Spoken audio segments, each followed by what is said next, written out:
All right, let's talk now about the frontrunner, because Donald Trump is not in New Hampshire today. Instead, he's going to be back in a New York court for the defamation case to determine damages brought against him by the writer E. Jean Carroll.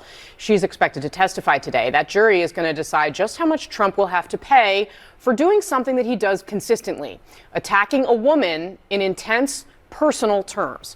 He has turned those attacks on Nikki Haley in recent days on his Truth Social platform, referring to her by her given first name, Nimrada, although he misspelled it. That's also classic Trump. He also recently amplified a post falsely claiming that Haley was not eligible to run for president because her parents were not U.S. citizens at the time that she was born. And then there's this, an image we're going to show you briefly, and then I'm taking it down, but just so you can kind of get a flavor of this. It is not the first time Nikki Haley has been compared to Hillary Clinton, but it is the first time that I have seen it done this way by a former president of the United States. It, of course, copies Hillary Clinton's campaign logo as well. Mo, I want to go to you first on these attacks from Trump on Nikki Haley, because they're really, like, I didn't want to use the word ugly in the script because I don't want it tied with, like, their faces, or for anyone to remotely say that I'm suggesting I'm talking about either one of these women's appearance. I'm struggling to find the right word. Vulgar, perhaps, the kind of the way that this is going here. But it makes me uncomfortable. It's something that only would be done to women candidates, quite frankly. What is Trump doing here? All right, guys, we got to talk about some pretty hilarious clips that had me dying, right? These segments on CNN had me dying. I was rolling, right? When I watched these CNN feminists have a full-blown meltdown. Of course, they're crying bigotry, racism, sexism over Trump calling Nikki Haley Nimrada, right? So he's calling Nikki Haley by her real name, okay, by her actual, like, her name, okay? I think Nikki is like her middle name or something, but like Nimrada is, I think, her first name. And Trump also shared a epic meme of Nikki Haley as Hillary Clinton, which, I mean, I think is pretty accurate, okay? I think it is very, very, very accurate, right? So CNN and their feminists decided to go on a full-blown meltdown in multiple segments. I showed you guys one of the segments at the beginning of this video. And I want to react to this segment right here from Brianna Keilar, who's going to melt down in a similar fashion because it is hilarious laughing at these people pearl clutch over Trump attacking Nikki Haley, which, again, by the way, just keep in mind, these people have nothing to say when liberals made jokes about Trump's hands, made jokes about his penis, made jokes about him being orange, right? Him being overweight. All of the jokes that liberals make about Trump and all the things they say, you don't see these type of meltdowns crying racism or misogyny or bigotry. Only when Trump is attacking a woman, right? When a woman gets attacked by a man, all of a sudden they have to pull out the bigotry card. Again, it's amazing how that works. Okay, it's almost as if women are immune from criticism in politics, okay? But for when it comes to men, it's open season. You can say whatever you want about a man, but do not say anything about a woman, right? If you say something about a woman, you're a bigot. So I want to react to this clip, but before we get into it, we have to have a word from the sponsor of this video, Virtual Shield. One of the big four mobile carriers has quietly updated their terms of service to include content that they don't agree with. That means, starting now, they will fine users who commit perceived violations using their cell phone bandwidth. These fines can be as high as $500 per violation. And what's worse is that there's no clear understanding in regards to what content will or will not be deemed to be against their rules. This is why I highly recommend and use Virtual Shield. Virtual Shield is a military-grade VPN that allows me to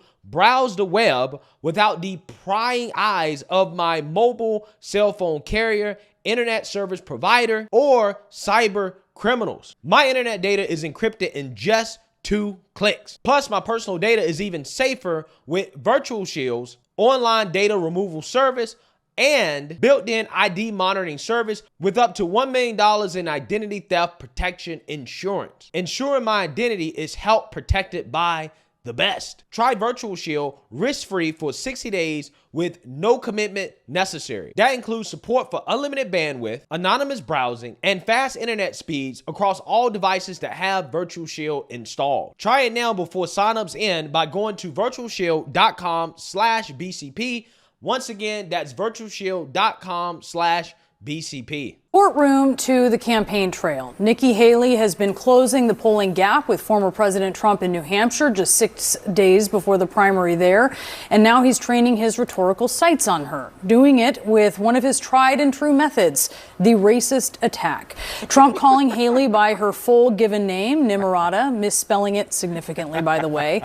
It's not inherently racist to call someone by their own name, true, but there's no other reason for Trump to highlight Haley's South Asian ethnicity than to hope that voters will see it as different. You know what's funny about that? Again, she admits that, hey, it's not inherently racist to call somebody by their real name, by like your birth name, your given name. But, you know, because Trump is doing it, we all know that he's doing it because he's racist. Again, it's amazing how that works, right? How do you go from saying you're admitting that, hey, you know, it's not inherently racist to refer to somebody by their real name or their birth name, their given name. But we all know why Trump is doing it, right? Trump is doing it to highlight she's Indian. So what the mainstream liberal media is admitting here is that basically under other circumstances, AKA if the person wasn't Trump, we wouldn't say that it's racist, but because it's Trump, it's racist. Therefore, he's doing it because he's racist.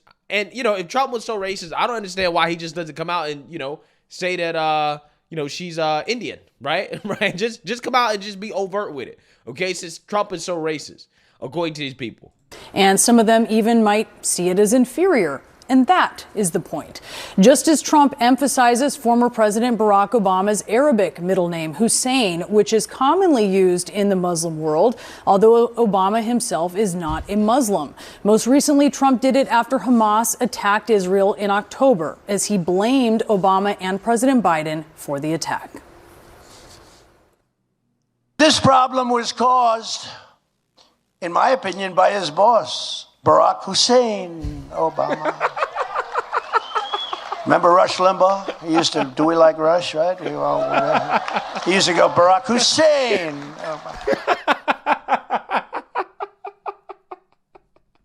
Obama. Yo, Trump is hilarious, bro. Barack Hussein Obama. Yo, I'm dead. I am dying right now. Yo, Trump a fool, bro. Trump is a clown, bro. Oh my God, I'm about to cry right now. I am about to cry of laughter. This is Barack Hussein. Yeah. So anyways, the mainstream liberal media, you can see, right? The pearl clutching here, okay? Anything that Trump says, anything he says, and you know he's trolling, bro. He's trolling. I think, honestly, he knows the reaction that the mainstream liberal media is going to give to him saying this stuff, right? And he just does it anyways because he knows what they're going to do, and it gets him more attention. And lo and behold, this is what they do. They fall for it every single time. So now they're going to have these think pieces about Trump saying Barack Hussein. Yo, rest in peace to Rush Limbaugh, bro. Real talk, real talk. One of the hallmarks of Trump's presidency and his reign over the Republican Party has been taking racism out of the shadows and into the mainstream to social media, campaign rallies, and even the presidential debate stage in 2020. Pocahontas would have left 2 days early. You would have lost every primary. All he knows how to do Super is hurt. Tuesday. Trump was referring there to Massachusetts Senator Elizabeth Warren, who had long claimed to have Native American ancestry. When those claims were questioned, Warren took a DNA test, which angered the Cherokee Nation, who saw the test as an effort to claim a connection to the tribe, and she ended up apologizing. But that doesn't change that calling her or anyone Pocahontas is a racial slur. No, it's not. Right? No, it's not. No, it's not. It is an allusion to the fact that Elizabeth Warren ran around as a full-blooded white lady claiming that she's Native American, right? So yeah, Pocahontas calling her that is not trying to make fun of her for being Native American, which she's not, right? It is literally to make fun of her for lying about being a Native American, okay? That is what it's about, okay? But again, you know, these people, they love to get upset and mad and to cry bigotry over everything that Trump says, everything that he says. Yeah, so like I told you guys, you know that primary season is officially here because the mainstream liberal media is in full-blown meltdown mode, crying hate and bigotry towards Trump. The Trump derangement is at an all-time high. It is at astronomical levels and is only getting worse and worse and worse and worse and worse. Okay, just when you think that they couldn't get more Trump deranged, they get more Trump deranged. And that's what you're seeing, right? You're seeing it on a daily basis, right? You see it on a daily basis. Again, it's just amazing to me how, again, Trump doesn't get the benefit of the doubt when Democrats and liberals always attack and go after Trump, call him names. You don't hear people crying about racism or sexism or misogyny or whatever. But, you know, if Trump attacks somebody else, oh, man, that's racist, sexist, bigoted. Again, it's just amazing how that works, right? The double standard that the liberal media has. But again, this pearl clutching over the attacks on Nikki Haley, again, you know, to me is cringe because Nikki Haley, she's a strong woman, right? She has ammo in her heels, okay, according to her. So I'm trying to figure out why is it that the only acceptable attacks against Nikki Haley is when she refuses to acknowledge racism, right? That's the only time that the mainstream liberal media attacks Nikki Haley. Are you a racist party? Are you involved in a racist party? No. We're not a racist country, Brian. We've never been a racist country. Our goal is to make sure that today is better than yesterday. Are we perfect? No. But our goal is to always make sure we try and be more perfect every day that we can. I know I faced racism when I was growing up, but I can tell you today is a lot better than it was then. Our goal is to lift up everybody, not go and divide people on race or gender or party or anything else. We've had enough of that in America.